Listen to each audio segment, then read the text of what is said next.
그 고령자 고용법 개정안에 대해서 간단히 좀 얘기를 하겠습니다. 지금 말씀해 주실 분은 이게 우리 권태경 정책위원인 김기 박사님인데요. 간단히 본인 소개를 해주시면 될까요?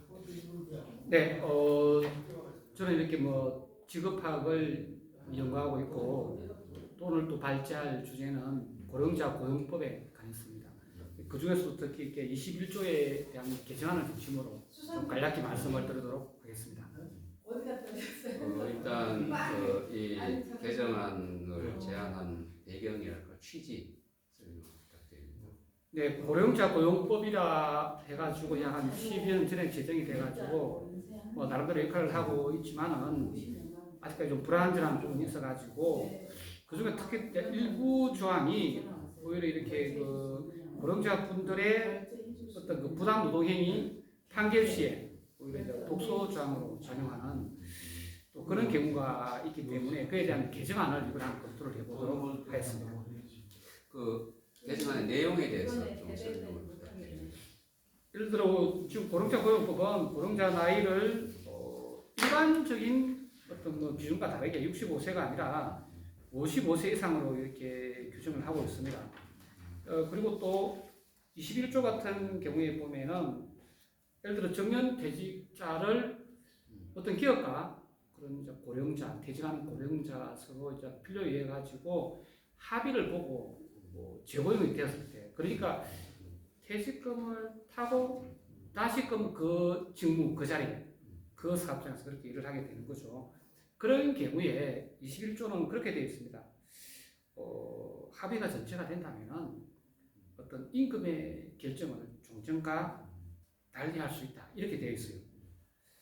그래서 이제 이걸 이제 어떻게 얼핏 보면은 뭐 임금은 좀 손해를 보더라도 어떤 고령자 분들의 어떤 고용에 어떤 혜택을 보는 게 아닌가. 자, 그렇게 볼 수도 있지만은 사실은 이게 똑같은 사업장에서 똑같은 직무를 그대로 하는데 또 심하게는 이렇게 월급이 반토막 나는 경우도 있습니다. 그런 경우에 많은 고령자 분들이 어떤 재고용 초기에는 그냥 뭐 어떤 내가 일할 수 있는 거에 만족한다 이렇게 되지만은 시일이 지나고 나면은 이걸 노동위원회에 또 이렇게 법원에 이렇게 제소를 하는 경우가 있습니다.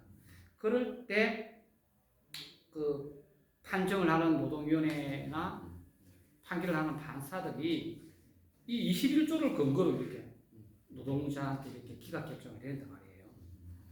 21조 이렇게 되어 있잖아요. 합의를 할 경우에는 임금의 결정을 종전과 달리 할 수 있다.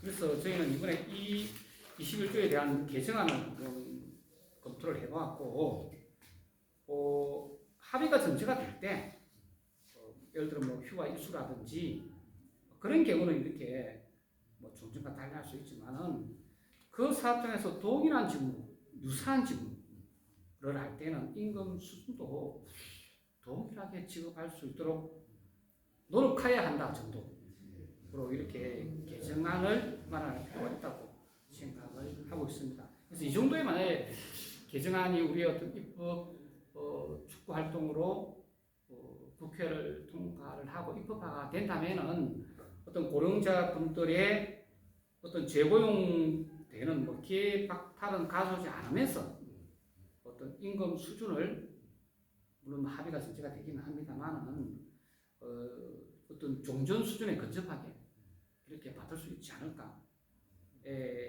그런 어떤 기회 창을 만드는 거다. 그런데 의미가 있다고 생각을 하고 있고, 물론 오늘 논의 내용을 바탕으로 앞으로 조금 더 심도 깊게 논의를 이어갈 생각입니다.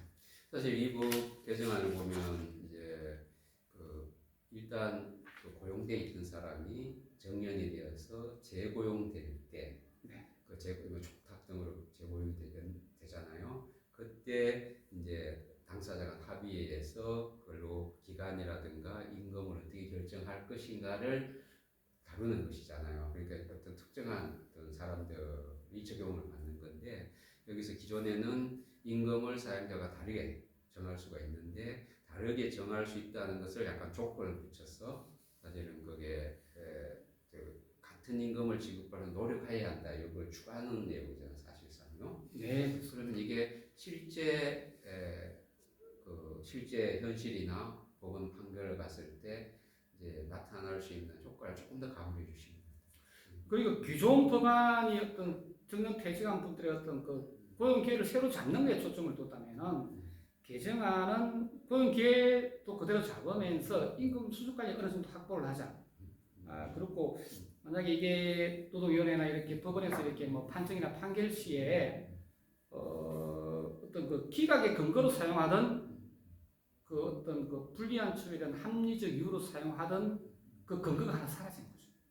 예, 그런 부분에서 큰 의미가 있다고 생각을 하고 있습니다. 그래서 고용 기회와 임금 수준의 확보를 동시에 직지를 하자. 그런 데 의미가 있다고 생각할 수 있습니다. 그 노동위원회 서울지방 노동위원회 그 사직차별 지정 그 판결을 보면 그 부분에 대해서 이것은 합리적인 이유가 있다 차별은 임금 차별은 나왔는데 이거에 대한 평가를 좀 해주시면. 여기서는 정년이 되고 다시 고용 연장됐을 때 임금을 차별하는 것은 여러 가지로 봤을 때 합리적인 이유가 있다는 게 노동위원회 판정 취지인데 이거에 대해서 좀 의견을 주시면 좋겠습니다. 노동 관련법에서 이렇게 차별이라는 개념은 불리한 처우가 있고 만약에 이게 합리적인 사유가 없다면 그거는 차별된다는 겁니다. 근데 불리한 처우가 있긴 하지만 합리적인 사유가 있다면 차별이 아닌 게 되는 거죠. 그런데 기존의 같은 경우에는 불리한 처우가 있더라도 그 노동자한테 이렇게 그 재고용의 시혜를 베풀었고 또 이렇게 21조를 근거로 들어가지고 달리할 수 있다는 걸 합리적인 사유로 사용했다는 거죠. 이게 개정이 돼버리면은 그런 어떤 불리한 처우에 대한 합리적인 사유를 어떤 판정이나 노동위원회 판정이나 법원 판결시 사용하지 못하게 된다는 거죠. 그래서 뭐 시작은 조금 이렇게 바꾸는 거지만은 그 효과는 상당히 클 것이라고 그렇게 지금 생각을 하고 있습니다. 이제 이 부분 관련해서 사실은 이거는 어떤 특정한 정년이 연장된 사람들을 대상으로 하는 거잖아요. 네. 그 배경에는 정년 제도라는 게 있고 내부 노동시장 문제도 있고 한데 이런 정년이라든가 임금 체계, 임금을 어떤 식을 줄지 이런 거 연동이 돼 있다고 사람들이 얘기를 하고 있긴 한데 이것이 이제 장기적으로 보면 단기적으로는 이게 이제 딱 그 어떤 특정한 대상을 하는 건 장기적으로는 정년 문제, 그리고 임금 체계 문제와 등과 연동이 되는 건데 이 부분을 장기적으로 보면 어떻게 풀어나가야 될 것 같아요? 그래서 이걸 좁게 보면은 뭐 재고용된 분들의 뭐 임금 수준 확보라고 볼 수 있지만은 이걸 좀 더 장기적으로 포괄적으로 보자면은 뭐 임금 피크제, 뭐 정년 제도, 그리고 또 뭐 연공급을 이렇게 직무급이나 직능급으로 이렇게 뭐 전환하는 문제, 모든 게 다 이렇게 포괄적으로 이렇게 결부되어 있는 그런 부분이고, 근데 뭐 우리가 하나의 이익단체로서 이렇게 모든 걸 한꺼번에 주장할 수는 없고 이렇게 하나씩 이렇게 법안 하나부터 이렇게 주장을 하고 그것도 이렇게 관철을 시키고 그것도 효과성을 봐가지고 또 새로운 주장을 하고 이렇게 좀 더 확장하면서 이렇게 시켜 나가야 되지 않을까 그렇게 생각을 하고 있습니다. 그러면 이게 이 개정안 관련해서 노희만 의원이 앞으로 어떻게 했으면 좋겠다는 생각이 있으시면 좀 더 추가해 주시죠. 오늘 고령자 고용법 21조 개정안에 대해서 이렇게 일부 논의를 거쳤는데 앞으로 이렇게 비교법적으로 이렇게 외국의 예까지 조금 더 이렇게 심도 깊게 이렇게 고찰해가지고 또 2차 논의를 거치고 일단은 우리 노희망 유년에 어떤 통일된 안이 나와야 될 것 같아요. 나와가지고 그걸 가지고 이렇게 의회를 통한 입법 활동을 하고 그래서 단계적으로 좀 이루어 나가면서 궁극적으로는 정년제도, 임금 피크제까지 이렇게 개선하는 그런 시발점이 돼야 되지 않을까 그렇게 생각을 하고 있습니다. 네, 감사합니다. 오늘 중요한 우리 법 개정안에 대해서 설명해 주셔서 감사드립니다. 수고하셨습니다. 네, 수고하셨습니다. 네.